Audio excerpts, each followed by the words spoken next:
베드로를 위한 변명을 해보는 시간 갖도록 하겠습니다. 예수님께서 신문 받으셨고요. 베드로는 그때 통곡하였습니다. 네 번째 시간이고요. 향유 사건 통해서 유다는 밖으로 나갔고요.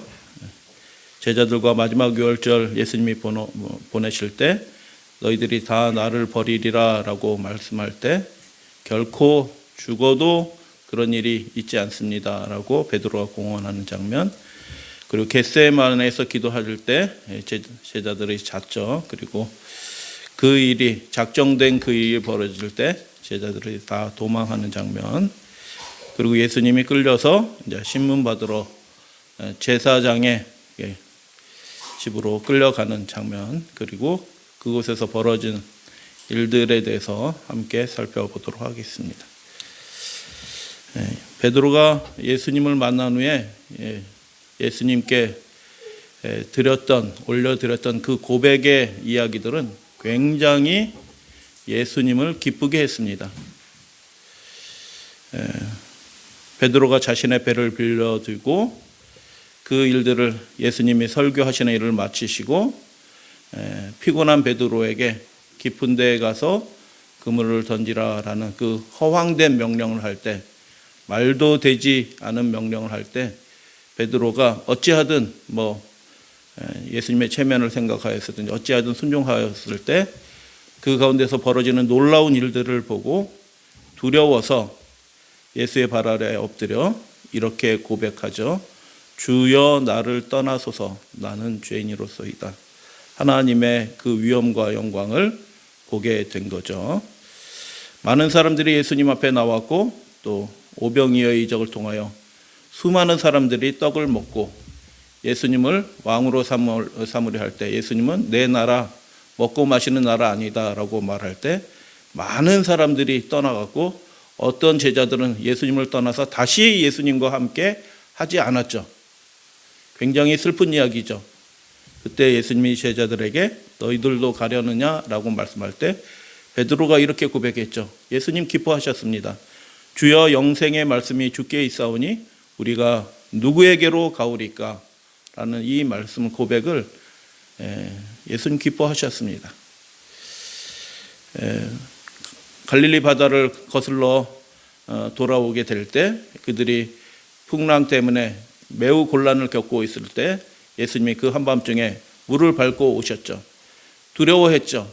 유령이다, 귀신이다, 내다 라고 얘기할 때 베드로가 이렇게 말하죠. 만일 주님이시거든 나를 명하여 물 위로 오라 하소서. 예수님이 하나님의 아들이라는 것을 믿고 있기 때문에 이런 말을 할 수 있었던 것입니다. 누가 이런 말을 하겠어요? 베드로는 분명히 예수께서 그리스도이시며 하나님의 아들이라는 걸 믿고 있었죠. 그래서 이 말을 그 풍랑이 일는 그 바다 가운데서 나도 걷게 해 주시옵소서, 예수님께로 가게 하여 주시옵소서라고 그렇게 말하죠. 그리고 예수님이 야 너는 안 돼 이렇게 얘기하지 아니하시고 그분의 창조주의 권능으로 오라라고 그렇게 명령하시죠. 베드로가 물 위를 걸었던 것은 자신의 능력이 아니라 단순한 이적이 아니라 창조주 하나님이신 분이 명령하셨기 때문에 그 일이 가능했던 것입니다. 그런데 그가 일렁이는 물을 보고 뒤로오며 빠지게 될 때 그가 물속에 떨어지게 되었죠. 그때 베드로가 어떻게 합니까? 어부라 수영자라는 사람이라 수영하지 않았고요. 그 베드로가 어떻게 했냐면 예수님을 향해서 외쳤습니다. 뭐라고 외쳐요? 주여 나를 구원하소서. 자기가 자기를 구원하려고 애쓰지 않고 예수님 불렀죠. 주여 나를 구원하소서. 훌륭한 고백입니다. 예수께서 즉시 손을 내밀어 그를 붙잡아 주셨다라고 그렇게 합니다. 예수님은 늘 우리에게 이렇게 구원해 주시기를 기뻐하시는 분이십니다. 즉시 구원해 주시기를 기뻐하시고 그 다음에 베드로가 어떻게 되었는지 우리는 다 살펴봤습니다. 그 베드로와 함께 물 위를 다시 밟고 배로 돌아가는, 그래서 2차 이적이죠. 다시 베드로가 물에 빠졌던 베드로가 다시 예수님과 함께 물 위를 걸어서 배 위에 오르는 놀라운 이적을 누가 봐요? 다른 제자들도 다 보게 되는 거고 베드로는 그 이적에 놀라운 기사의 중심 인물이 되었죠. 가이사랴 빌립보에 모였을 때 예수님이 물으시죠. 사람들이 나더러 누구라 하더냐? 어떤 사람은 엘리야, 어떤 사람은 선지자, 뭐 등등 뭐 이렇게 합니다라고 얘기할 때 너희들은 나를 누구라 생각하느냐라고 물을 때 베드로가, 다른 제자들도 그랬지만 베드로가 먼저 주는 그리스도시여 살아계신 하나님의 아들이니다라고 그렇게 고백한 것입니다. 여러분, 예수님을 향하여 이렇게 고백하시고 주님의 앞에 이렇게 시인하시면 예수님, 하나님의 아들이신 그분이 기뻐하실 줄로 믿습니다. 예수님이 기뻐하셨습니다. 그 고백을 받으시고 예수님이 기뻐하셨죠. 그러나 그가 실수도 하죠. 3일 만에 죽고 3일 만에 다시 부활하리라는 얘기를 처음으로 말씀하죠. 그러니까 예수님을 사랑했던, 예수님이 새 시대에 임금이셔야 된다는 생각에 사로잡혔던, 예수님을 사랑했던 제자는 항변하면서 이렇게 얘기하죠. 항변하면서 주여 그리 마옵소서, 이 일이 결코 주께 미치지 아니하리이다. 베드로가 예수님을 사랑하지 않았더라면 이 말을 할 필요도 없죠. 예수님이 죽으셔야 된다뇨. 그렇게 돼서는 안 되죠. 예수님을 죽도록 우리는 허락하지 않을 겁니다. 저희들이 예수님 지킬 겁니다. 라고 예수님을 사랑하던 그 베드로는 그렇게 이야기하죠. 그러나 하나님이 작정하신 일들에 대하여 베드로는 아직 깨닫지 못하였기 때문에 예수님이 사탄아 내 뒤로 물러가라, 너는 나를 넘어지게 하는 자로다라는 이야기를 듣기도 하죠. 그래서 예수님으로부터 사탄아 물러가라라는 소리를 들은 다음에 베드로가 마음에 의기소침해졌죠. 왜냐하면 나는 예수님 사랑하는데 예수님이 자기를 넘어뜨리는 자라고 이렇게 말씀하시고 사탄아 물러가라라고 그렇게 이야기하신 것을 보게 될 때 의기소침해졌죠. 6월절 그 날에 예수님께서 발을 씻겨주셨죠. 그래서 황당한 일을 하는 거죠. 어떻게 종이 하는 일을, 주님이, 선생님이 어떻게 종이 하는 일을 합니까? 우리 형제들 간에도 하지 않는 일을 어떻게 주님이신 분이 우리의 발을 씻깁니까? 라고 이야기하죠. 그때 베드로가 얘기하죠. 예수님이 대답하시죠. 이 일을 허하지 않으면 너와 내가 아무런 상관이 없다라고 말씀할 때 베드로가 예수님을 사랑하기 때문에, 예수님과 상관없는 사람이 되지 않기를 원하기 때문에 주여 내 발뿐만 아니라 손과 머리도 씻어 주옵소서라고 얘기하죠. 베드로가 예수님을 너무너무 사랑했던 것입니다. 예수님과 도무지 떨어지고 싶은 마음이 없었던 제자가 베드로였던 것입니다. 그러나 베드로가 가이사랴 빌립보 사건 이후에 예수님과, 사랑하는 예수님과 마음에 약간의 간격이 있었죠. 너희들 가운데 한 사람이 나를 팔리라라고 얘기할 때 뉘시온 접니까 이렇게 얘기할 때 베드로가, 여기 보이잖아, 허연 머리, 허연 수염, 베드로가 요한한테 품에 누워서 식사하는 요한한테 짐짓 이렇게 고갯짓 하면서 야 누군지 말하라고, 자기가 말하면 되지. 그래서 의기소침해져서 그 말씀하신 자가, 예수를 팔려고 하는 자가 누구인지 말해 주십시오라고 그렇게 말하라라고 요한한테 시키죠. 자기가 물어보면 되는 그 일들을 그렇게 하지 못하는 그런 상황이 된 것이죠. 그리고 예수님께서 우리 지난 시간에 살펴봤지만 너희들이 다 너를 버리리라 라고 얘기할 때 내가 주와 함께 죽을지언정 주를 부인하지 않겠나이다 라고 그렇게 고백합니다. 여러분, 그렇게 고백하시게 되길 바랍니다. 내 생계가 끊어져도, 내가 거지가 될지라도, 내 인생의 소망이 끊어질지라도 내가 안식일을 성수하겠습니다. 주님의 명령을 지키겠습니다. 절대로 주님의 명령에 어긋나지 않고 주님의 뜻을 이루기 위해서 제가 죽을지언정 그렇게 주님을 위해서 살겠습니다. 라고 그렇게 고백하시는 저와 여러분들이 되기를 소원합니다.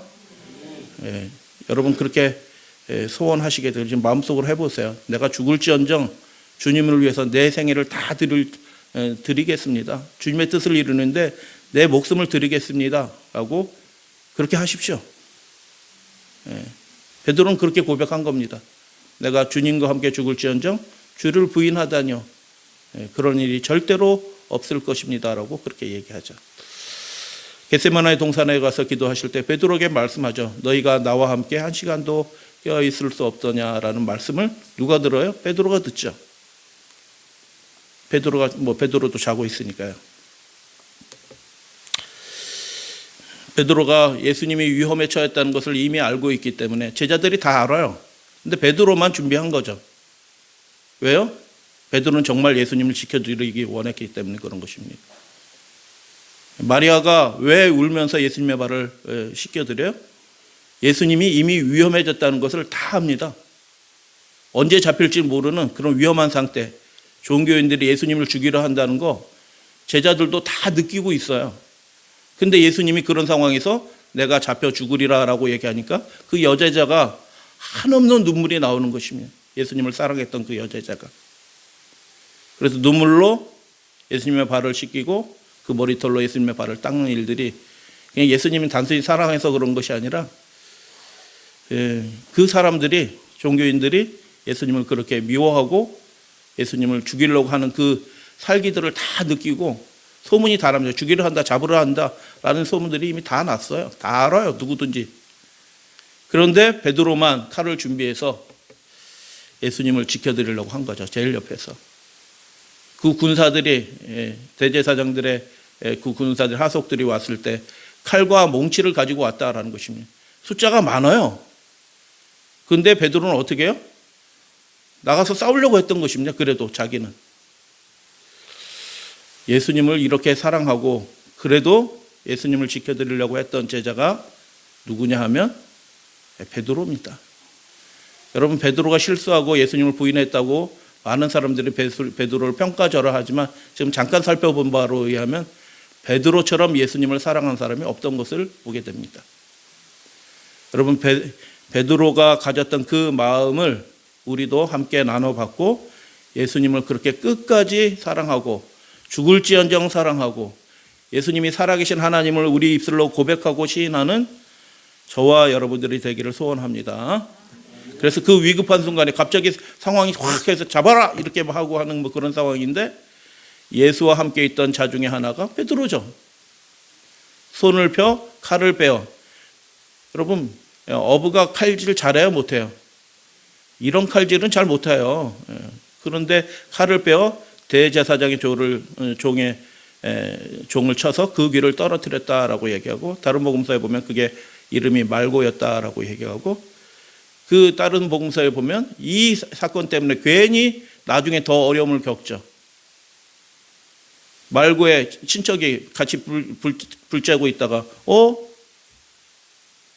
우리 가족의 귀를 네가 잘랐잖아 이렇게 얘기를 하죠.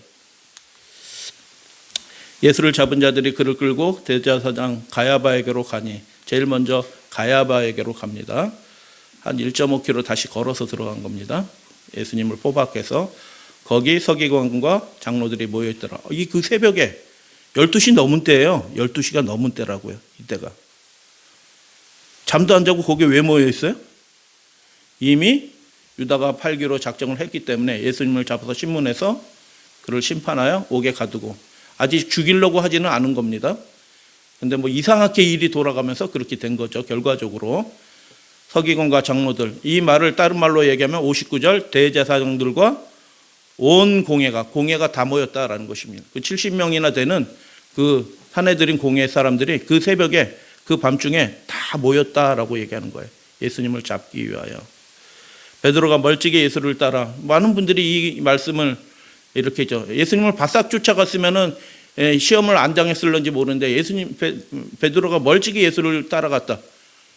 저는 그렇게 생각하지 않습니다. 그게 설교적으로는 가능한 말이지만 그 상황이 그렇게 될 수밖에 없어요. 이미 이렇게 군병들이 이렇게 하는데 바싹 붙어서 어떻게 따라가요? 그게 가능하지가 않다니까요. 그게 가능하지가. 요한은 그 안쪽에 들어갔다. 요한은 그 성전에 물건 대는 사람이기 때문에, 어리기 때문에, 이미 안면이 있기 때문에 아무렇지 않게 출입하는 사람이었고, 베드로는 그런 사람이 아니었죠. 베드로를 위한 변명입니다. 여러분 같으면 경찰이 이렇게 다 이렇게 잡아가는데 경찰 바로 뒤로 이렇게 따라갈 수 있어요? 예수님 가까이? 말고의 귀를 이미 쳤는데? 베드로를 위해서 변명합니다. 베드로는 너무 좋은 사람이에요. 다른 제자들 다 어디 갔어요 지금? 도망갔죠. 그러나 베드로는 어떻게 해요? 예수님을 따라갑니다.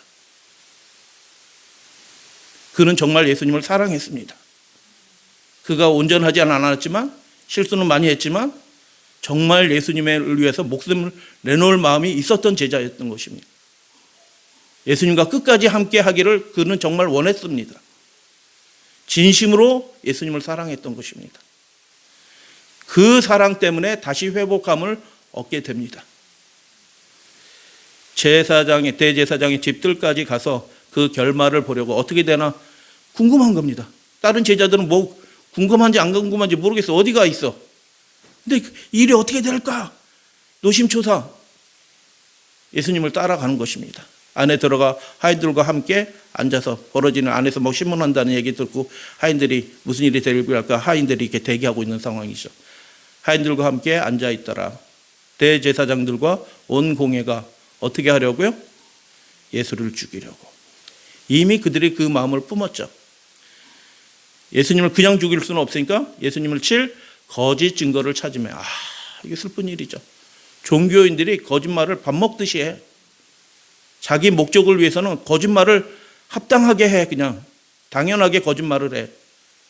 여러분, 중세 교회가 그렇게 했던 거 뭐 역사적인 것들이 많이 있어요. 교회를 위해서 거짓말하면 그것은 좋은 일이야. 예수님을 위해서 거짓말을 하면 그건 좋은 일이야. 이웃을 위해서 거짓말을 하면 그것은 좋은 일이야. 동의하시나요? 어떤 분이, 아는 분이 와서 이거 서류해야 되는데 누가 와서 물어보거든. 내가 꼼짝 못한다는 사람이라 그렇게 얘기해줘라. 내가 그래서 보호 대상자가 되고 내가 지원받는다. 내가 꼼짝 못한 사람이라고 얘기해줘라. 실제로 내가 아프잖니. 그때 여러분 어떻게 해? 그 이웃을 위해서 거짓말할 수 있습니까? 많은 사람이 거짓말합니다. 믿는 사람들이 실제로는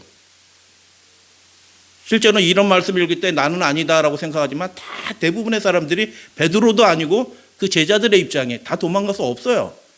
베드로는 정말 훌륭한 예수님을 정말 사랑했던 제자임을 우리가 보게 됩니다. 하여튼 그 하나님을 믿는 사람들이 거짓 증거를 찾고 있다. 거짓 증인이 많이 왔으나 얻지 못한지라 후에 두 사람이 와서 이르되 이 사람의 말이 내가 하나님의 성전 헐고 사흘 동안 지을 수 있다 하더라 하니, 그 말을 하셨죠. 실제로 대제사장이 일어나 예수께서 묻되 아무 대답이 없느냐, 이 사람들이 너를 치는 증거가 어떠하냐 하되 예수께서 침묵하시거늘. 왜 침묵하셨을까요? 이 중요한, 실제로 예수님이 하신 말씀이고 제자들은 못 깨달았죠. 그 당시에 깨달은 사람은 아무도 없어. 그런데 왜 예수님이 대답하지 않으셨을까요? 대제사장이 이르되 내가 너로 살아계신 하나님께 맹세하게 하노니, 맹세하라, 있는 그대로 얘기하라 라고 얘기하고, 내가 하나님의 아들, 두 번째 질문이죠. 아들 그리스도인지 우리에게 말하라 라고 얘기할 때 예수께서 대답하시죠. 이르시되 내가 말하였느니라. 그러나 거기서 딱 막 끝이지 않고 예수 그리스도를 통하여 하나님께서 이루실 그 일들이 무엇인지 더 장래의 일까지 함께 말씀하죠. 그러나 내가 너희에게 이르노니 이후에 인자가 권능의 우편에 앉아있는 것과 하늘 구름을 타고 오는 것을 너희가 보리라 하시니. 얼마나 놀라운 얘기예요. 이 잡혀있는 초라한 제수가 하나님의 보좌의 권능의 우편에 앉아있는 것, 하나님의 보좌 우편에 앉아있는 것을 너희가 보게 될 거다. 하늘 구름을 타고 오는 그 신성의 임재 속에 그분이 있는 것을, 영광의 그분의 빛난 모습을, 나의 빛난 모습을 너희가 보게 될 것이다.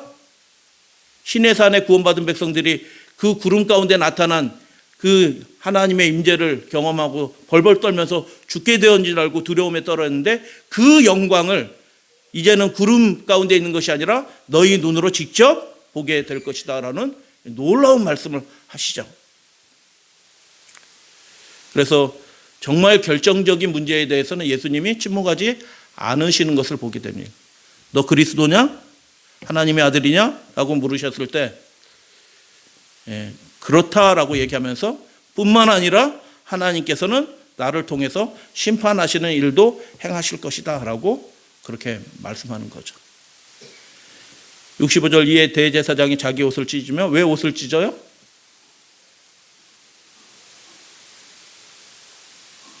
옷을 찢는 일은 절대로 해서는 안 돼요. 대제사장이 자기 옷을 찢었다 할 때 이게 대제사장의 옷은 아니에요. 왜냐하면 아직 대제사장이 성전 봉사를 위해서 어떤 해설서에서 보면 대제사장의 의복을 찢었다라고 얘기하는데 그건 아닌 것으로 저는 생각해요. 대제사장의 옷은 함부로 찢을 수 없어요. 그건 정확한 말씀인데, 이때는 대제사장의 의복이 성전에 들어가서 봉사하는 그 예복이 아니에요. 그때는 6월절이나 특별한 절기나 대제사장이 봉사할 땐 들어가서 옷을 입고 다 씻고 나서 그 옷을 그 안에서 입어요. 관저에서 입고 이렇게 다니지 않아요. 봉사를 위한 예복입니다. 그러니까 대제사장이 자기 옷을 찢었다라는 얘기는 그 예복을 찢었다는 얘기는 아니에요. 제 생각은 그렇습니다. 이게 맞는 얘기예요. 사실은 이르되 그가 신성모독하는 말을 하였으니 어찌 더 증인을 요구하리요. 옷을 찢었다는 얘기는 신성모독적인 그 상황 속에서 그 분노, 내가 하나님께 이렇게 열심히 믿는 사람인데, 하나님 믿는 사람인데 어떻게 이 말을 듣고 내가 가만히 있을 수 있냐, 그러니까 그의 분노를 나타내는 말이죠. 보라, 너희가 지금 이 신성모독하는 말을 들었도다. 자기가 하나님처럼 얘기하는구나, 하나님처럼 자기가 우리를 심판할 것처럼 얘기하는구나 라고 그렇게 이야기하는 거죠. 너희 생각은 어떠하냐? 대답하여 이르되 그는 사형에 해당 죽어야 합니다 라고 그렇게 이야기하죠. 이에 67절 말씀 다 같이 읽습니다. 시작. 이에 예수의 얼굴에 침 뱉으며 주먹으로 치고 어떤 사람은 손바닥으로 때리며. 여러분 이렇게 맞아본 적 있으시나요? 그 누구도 어떤 사람에게 이렇게 모욕적인 일을 당하지 않습니다. 근데 예수님이 얼굴에 침을 뱉고 주먹으로 맞고 어떤 사람은 손바닥으로 때리는 그런 일을 당하셨습니다. 누구를 위해 이 일을 당하셨나요? 우리의 죄를 대속하기 위하여 죄 없으신 분이 사람의 손에 넘겨져서 고난과 수욕을 당하고, 고난과 수욕을 많이 당하고 십자가에 달려 죽으실 것이 이사야에 예언되어 있고 다니엘서에 예언되어 있다는 것을 우리는 알게 됩니다. 이 일은 죄인인 우리가 당해야 될 그런 수치와 모욕과 멸시였던 것입니다. 그러나 그분이 우리 대신 그 일들을 당하신 것을 보게 됩니다. 그들이 조롱하면서 말하죠. 그리스도야, 우리에게 선지자 노릇하라. 너를 친 자가 누구냐라고 알아맞혀봐라. 막 때리니까 그렇게 얘기하는 거죠. 베드로가 그 안에 들어갈 수가 없죠. 베드로가 어떻게 그 안에 들어가겠어요? 바깥들에 앉았더니 한 여종이 나와 이르되 너도 갈릴리 사람 예수와 함께 있었도다 하거늘, 베드로가 모든 사람 앞에서 좀씩 달라요, 복음서에. 그러나 전반적인 상황은 비슷합니다. 부인하여 이르되 무슨 말씀하세요? 난 잘 지금 무슨 말씀하시는지 잘 모르겠어요. 이렇게 얘기했는데 말하는 게 어떻게 해요? 갈릴리 사투리로 얘기한지라. 나는 무슨 말 하는지 모르겠슈. 무슨 말이에요? 이것 봐라. 네 말이 갈릴리 사람을 추종하는 사람의 말임이 네 말투에 나타나는구나. 이렇게 얘기하죠. 앞문까지 나아가니 베드로가 어떻게 해요? 가만히 앉아 있는 게 아니라 71절에 보니까 어떻게 하고 있어요? 앉아 있다가 71절에 보니까 어떻게 해요? 앞문까지 나가야. 그 앞문이 어디 있을까요? 도망가는 문이라. 벌써 베드로가 야 이거 탈로 났다, 발각되었다 하니까 어떻게 해요? 이게 난 몰라요 하면서 쓱 일어나서 이제 나가려고 하는 거예요. 그러니까 싸는 사람들이 어떻게 했어요? 저 사람 아닌가 긴가 이렇게 하는 게 아니라 딱 가로막는 겁니다. 그 상황들을 이해하셔야 돼. 여러분 이제 성경 읽을 때 자꾸 이렇게 그 상황이 드라마 보는 것처럼 이해되면 성경을 읽는데 많은 도움이 되고 예수님을 묵상하는데 도움이 돼요. 앞문까지 나가니, 그러니까 우리가 성경을 읽을 때 그냥 쭉 이거 다 아는 얘기, 베드로가 부인한 얘기나 이렇게 읽으면요, 그 상황도 이해되지 않고 예수님이 그 표정과 뭐 등등 뭐 하는 그 모든 상황들이 다 이해가 안 되고 그냥 부인했다, 나쁜 놈, 이렇게 되는 겁니다. 앞문까지 나아가니 다른 여종이 그를 보고 거기 있는 사람들에게 말하되 이 사람은 나사렛 예수와 함께 있었도다 하며, 봤죠? 말고 괜히 잘라가지고. 72절, 베드로가 맹세하고 또 부인하여 이르되 나는 그 사람을 알지 못해요. 사투를 좀 뭐 어떻게 했는지 모르겠어요. 하여튼 방언이 있어요. 나는 그 사람을, 예수님은 아니고 랍비 예수라고 하는 것도 아니고 그 사람을 나는 알지 못합니다 라고 하더라. 조금의 곁에 섰던 사람들이 같이 나와가지고 딱 문을 완전히 막고 이제 딱 잡으려고 하는 겁니다. 곁에 섰던 사람들이 나와 베드로에게 이르되, 그 문 앞에서 벌어지는 일이에요. 문 닫어. 이 사람 예수님 제자 맞아. 봤어? 이렇게 하니까 문 닫어 하고 딱 막는 겁니다. 그때 여러분 같으면 어떻게 하겠어요?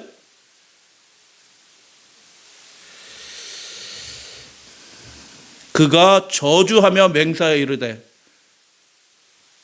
그 사람들의 시선을, 마음을 좀 이렇게 틈을 보기 위해서, 도망가기 위해서 그가 저주하여 맹세하여 이르되, 어떻게 해요? 요셉이가 한번 읽어봐라. 여기.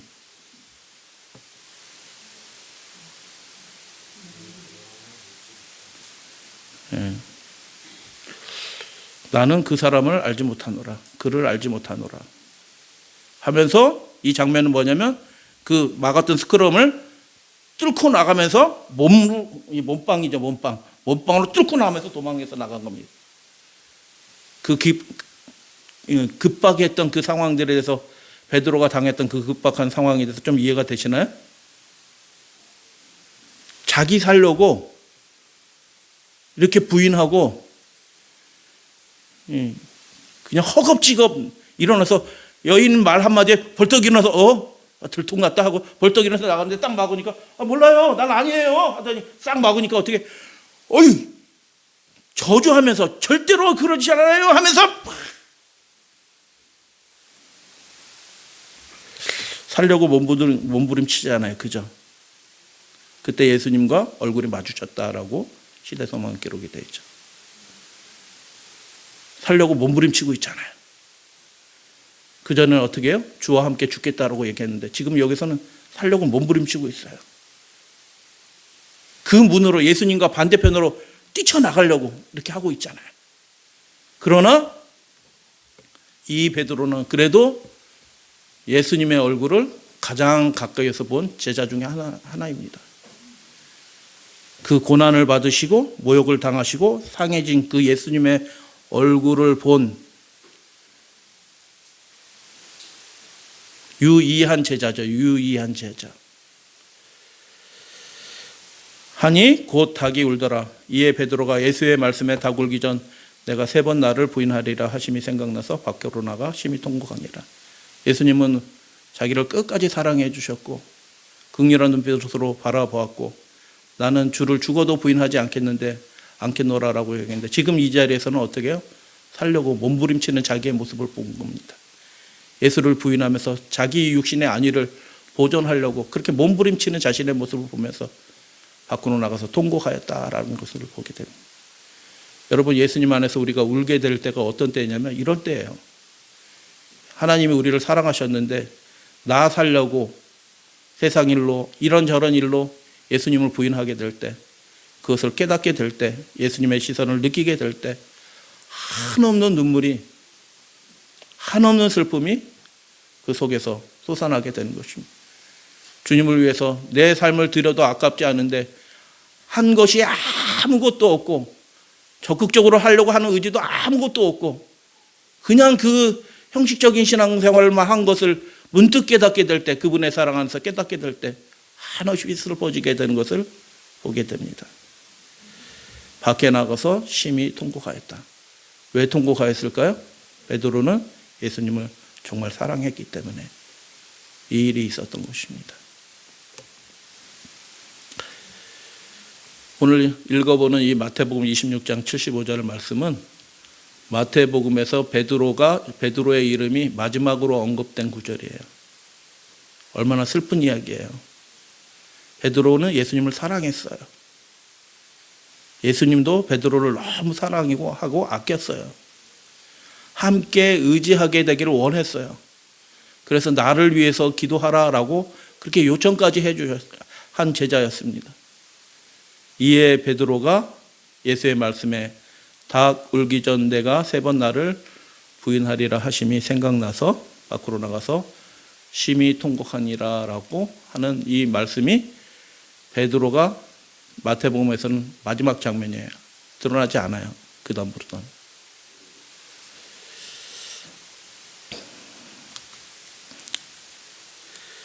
베드로가 예수님을 부인하고 있을 때, 그리고 밖으로 도망하고 있을 때 그 관정에서 벌어진 일이 무엇입니까?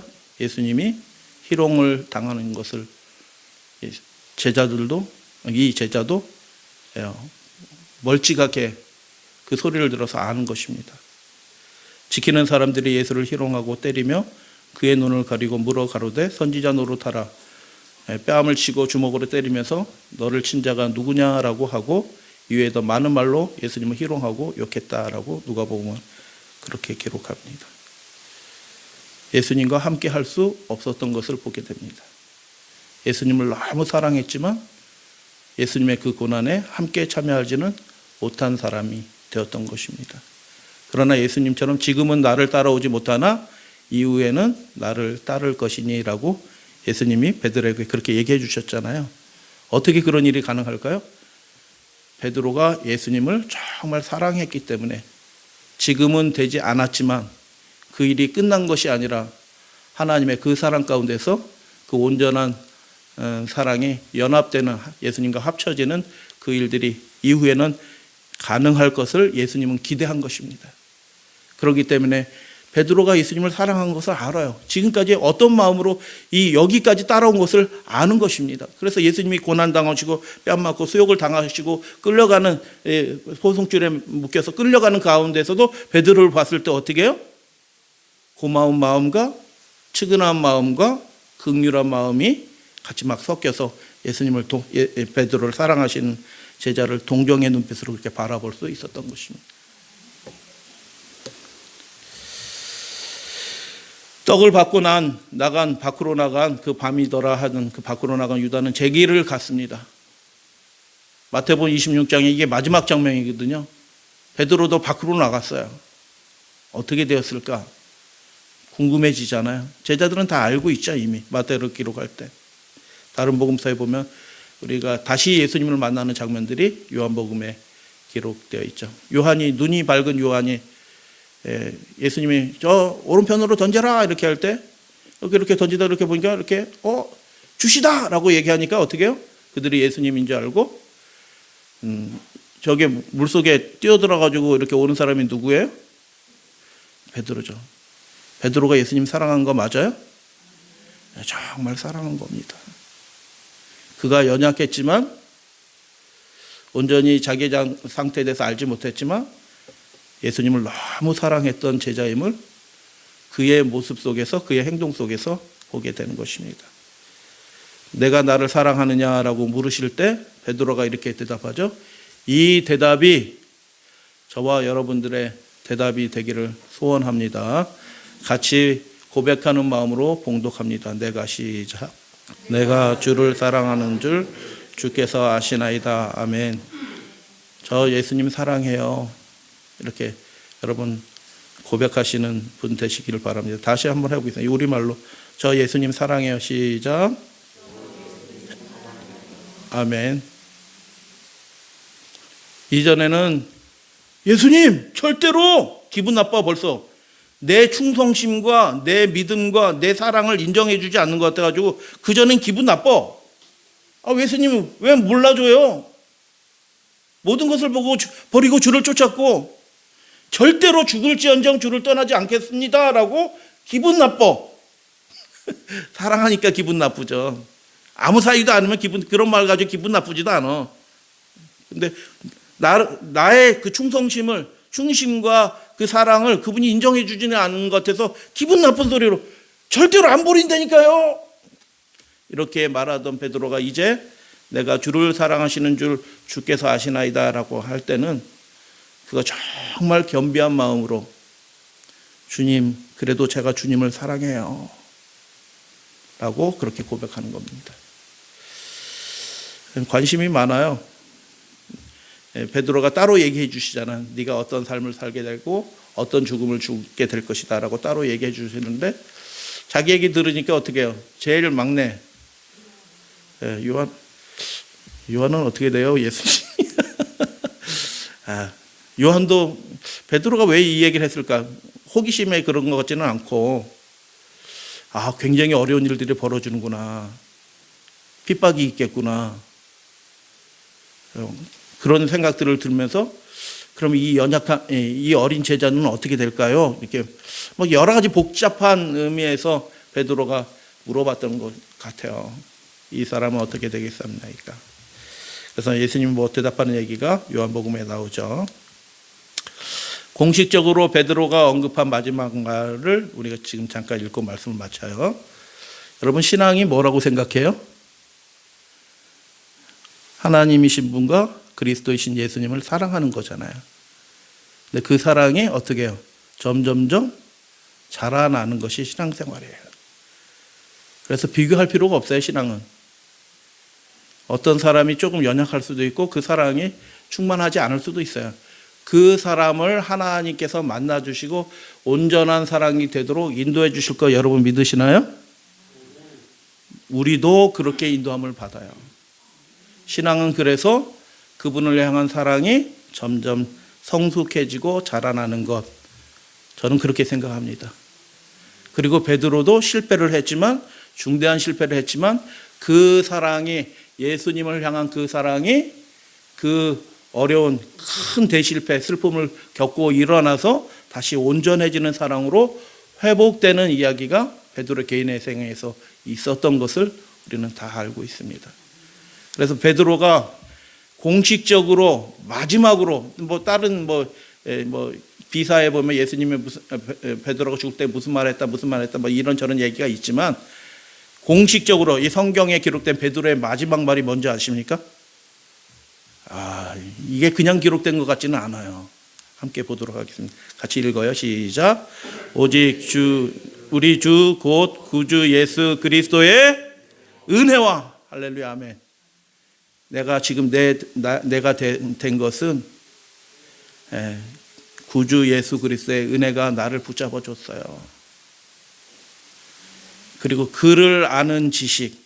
예전엔 내가 예수님이 이 땅의 왕 되는 줄 알았는데 예수님을 알고 봤더니 우리의 죄를 위해서 그 뺨 맞고 침을 뱉고 주먹으로 맞고 십자가에 달리고 가시관 면류관 쓰고 그 고난을 받으신 것은 우리의 죄를 위해서 그렇게 하신 거더라고요 하고 예수님을 아는 그 지식에서 어떻게 해요? 자라났다라고 얘기하는 얘기가 뭐예요? 그의 사랑이 충만해졌다라고 그렇게 이야기하는 것입니다. 영광이 이제와 영원한 날까지 그분 예수께만 있을지어다. 자기는 다 예수님 안에서 감춰주고 예수님만 높여드리는 그런 생애, 진짜 온전한 사랑의 생애를 베드로가 살게 되었다라는 것을 보게 됩니다. 베드로를 위해서 변명합니다. 예수님을 가장 사랑했던 제자 누구예요? 베드로예요. 최후까지 예수님을 따라갔던 제자는 누구예요? 베드로예요. 예수님의 말씀에 주의해서 그래도 칼이라도 준비했던 제자 누구예요? 베드로예요. 정말 예수님을 사랑해서 예수님이 나를 버리리라 할 때 마음이 상한 제자가 누구예요? 베드로예요. 사랑했기 때문에. 그러나 그 실패를 딛고 일어서게 해 주신 분도 예수 그리스도라는 것을 알게 될 때 그 은혜와 그분이 얼마나 우리를 사랑하고 그분이 어떤 일을 하고 계시는지 그 지식에서 우리의 사랑이 자라나는 것과 함께 자라가게 되시는 저와 여러분들 되시기를 주님의 이름으로 축복합니다. 이 말은 베드로의 비공식적인 마지막 말이죠. 십자가에 달려 거꾸로 달려 죽기 전에 로마에서 피신했다라고 얘기하죠. 로마에서 막 나오는데 어떻게 해요? 예수님이 다시 로마로 십자가를 메고 들어가시는 장면이 보인 거예요. 그래서 묻죠. 예수님, 어디로 가세요?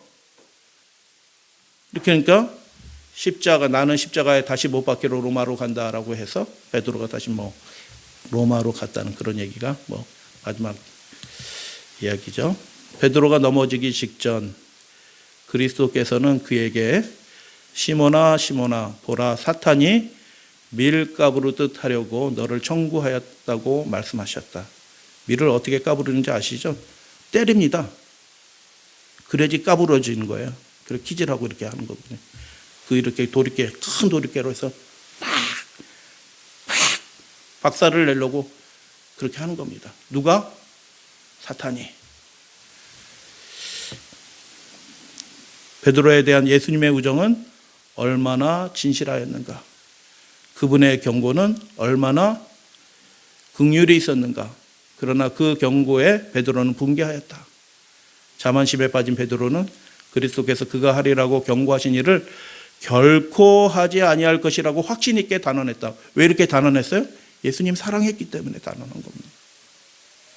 여러분, 예수님께 죽을 때까지 충성할 겁니다. 라고 하는 말이 나올 수 있었던 것은 그 안에 예수님을 향한 사랑이 있었기 때문에 그렇게 나온 거예요. 여러분, 우물쭈물하지 마시고 예수님께 그렇게 고백하신 건 귀한 일이에요. 스스로를 보면서 나는 완전하지 않은데 이렇게 하지 마시고 예수님 사랑해요. 자, 예수님 끝까지 따를래요. 예수님과 함께 인생을 마칠래요. 주님의 사업을 목숨을 다해 섬길래요. 이런 말을 고백을 하시게 되길 바라요. 그는 주여 내가 주와 함께 오게도 죽는 데까지도 가기를 준비하였나이다. 준비되었습니다라고 대답했다. 자기 과신이 그를 파멸시켰지만 그 사랑을 받으신 예수님이 어떻게 해요? 그를 다시 회복시킬 수 있었던 것입니다. 할렐루야 아멘. 그는 사탄의 시험을 자초했지만 하나님 예수님은 그를 다시 건져내 주시고 회복시켜 주었다는 것을 보게 됩니다. 강교한 대적의 괴율 아래 그가 속절없이 쓰러졌지만 그를 마지막 순간까지 사랑하셔서 그를 다시 회복시켜 주셨다라는 것을 우리는 보게 됩니다. 그리스도께서 그를 몹시 필요로 하였을 때 그는 원수의 편에 서서 공공연히 주님을 부인했다. 오늘날 많은 사람은 베드로가 자기 자신을 과신하면서 자신은 주님을 부인하지 않을 것이라고 선언했을 때 서 있는 바로 그 자리에 우리도 서 있다. 그런데 저는 괜찮다라고 생각해요. 저는 그래서 어떤 사람들이 경건한 사람들이 교인들의 연약한 점들을 이렇게 저렇게 비난하고 공격하면요, 저는 그 사람들과 맞서 싸웁니다. 당신이나 똑바로 믿으세요. 당신의 경건이 하나님 보시기에 그렇게 경건한 줄 아세요? 오히려 당신이 먼저 하나님 앞에 심판받을 거예요. 그런 의도로 그들과 맞서 싸웁니다. 여러분, 교회가 커지다 보면 교회 안에 연약한 자도 많이 있어요. 그 연약한 자를 보고 교회 전체가 아주 형편없는 것처럼, 배도한 것처럼, 무너진 것처럼 그렇게 이야기할 수 있을까요? 예수님이 사랑하는 그 우리를 위해서 죽으신 분의 지체가 되는 이 교회인데 그렇게 말할 수 있을까요? 완전론을 주장하면서, 품성의 완전을 주장하면서 이 교회가 전혀 준비도 않고 배도한 상태에 있다, 넘어졌다라고 그런 말을 함부로 할 수 있을까요? 자기 자신도 완전하지 않으면서, 교만에 완전히 떨어져 있으면서 그런 말을 함부로 할 수 있을까요? 정말 예수님을 사랑한다면 그런 말을 할 수 없다라고 저는 생각해요. 교회 안에 연약한 자가 있죠. 예수님 재림할 때까지 있을 겁니다. 그러나 예수님의 사랑을 받는 대상임을 시인하고 고백하게 될 때 그 연약한 지체가 있는 교회에 대해서 우리가 함부로 말할 수 있는 사람이 돼서는 안 되는 것입니다. 그래서 완전론은 예수님을 슬프게 하는 여러 가지 문제가 많이 있지만, 이설이지만 문제가 아주 심각한 것입니다. 자기 교만에 떨어져 가지고 베드로보다 심한 자기 교만에 떨어져 가지고 아주 자기는 진리의 길, 의의 길, 구원의 길 가는 것처럼 스스로 착각에 떨어진, 오히려 교회를 많이 어렵게 하고 흩어버리는, 분란을 일으키는지도 모르고 사탄의 종이 돼서 쓰인지도 모르고 그 자리에 서서 자만심을 가지고 교회에 대해서 그 연약한 자들을 봐라, 부인하지, 봐라, 아무거나 먹지, 봐라, 안식일도 안 지키지, 뭐 이렇게 이야기하는 분들에게 저는 목회자로서 얘기하는 거고, 그러나 끝까지 그 연약한 분들과 함께 하늘나라 가려고 저는 노력할 겁니다. 여러분도 그렇게 노력하시는 분 되어주시기를 당부드려요.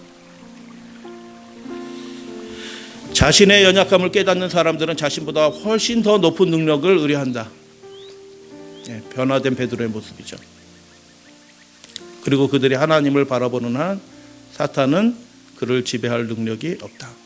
우리를 끝까지 사랑하시고 우리의 불완전한 사랑일지라도 받아주시고 기뻐하시는 그 예수님을 바라보게 될 때 사탄은 우리를 지배할 능력이 없다.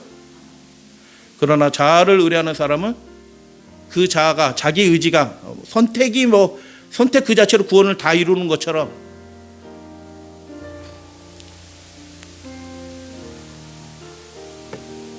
그러나 자아를 의뢰하는 사람은 쉽게 패배하고 만다. 패배한지도 몰라요, 자기가. 만일 하나님께서 주시는 당부에 유의하지 않는다면 우리 앞에는 쓰러짐이 기다리고 있다. 우리는 연약하다는 것을 시인합니다. 전쟁을 할 때 원수는 그의 공격을 방어하고 살라고, 이 말이 좀 이상하네.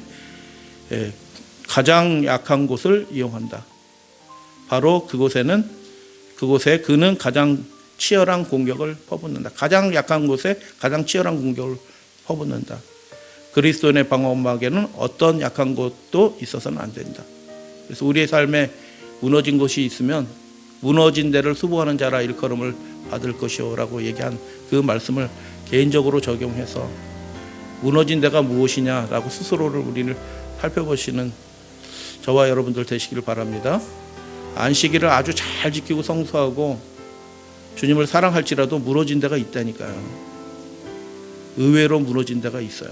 그곳으로 들어와서 베드로가 넘어졌잖아요. 크게 넘어지고 예수님을 슬프게 했잖아요. 그래서 우리는 이 교훈을 통해서 어떤 약한 곳도 있어서는 안 된다. 같이 읽겠습니다. 시작. 기록되었으되라는 말씀으로 유혹자를 대하셨던 분의 모본을 따른다면 시험받는 영혼은 승리를 쟁취할 것이다. 그는 여호와께서 이같이 말씀하시되 보호막에서 안전하게 설 수 있다라고 말씀하셨습니다. 예수님은 나를 그렇게 끝까지 사랑하셨어. 베드로를 다시 회복시켜 주셨어. 나도 다시 주님 안에서 회복될 수 있어 라고 그 말씀을 시인하고 고백하는 저와 여러분들 되시기를 주님의 이름으로 축복하면서 말씀 마칩니다.